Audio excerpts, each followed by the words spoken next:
La Cabina, or The Telephone Box, is a Spanish TV movie made in 1972, first broadcast in the UK on Saturday the 25th of July 1981, which is where I first saw it. I was 9 years old.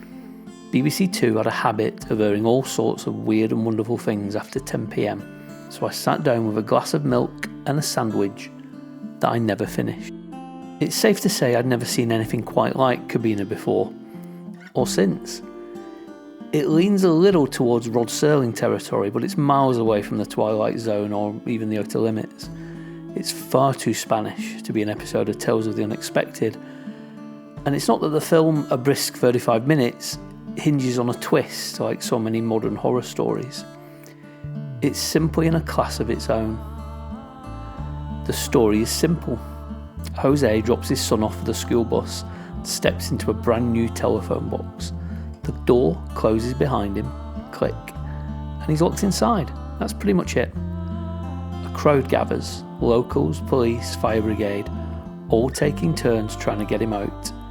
And then, well, you'll see. The director, Antonio Macero, never again came close to the perfection on display here.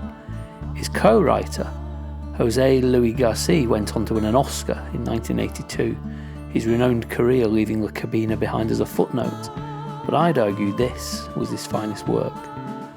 The film is almost a one-man show, and while actor Jose Luis Lopez Vazquez had a long and illustrious career in film and TV, outside of Spain, he's the guy in the telephone box.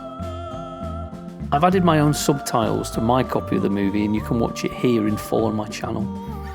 Over the years, I've read many interpretations of the story, often about Franco's Spain or the country's class structure, but every time I rewatch it, and it never gets old, those layers tend to fall away. Not because they're necessarily wrong, but because it works best, I think, as a simple, horrifying tale. For me, it's still the story I first saw as a 9-year-old who dropped his sandwich, spilled his milk, and lay awake knowing one thing for sure: he wouldn't be stepping inside a telephone box anytime soon.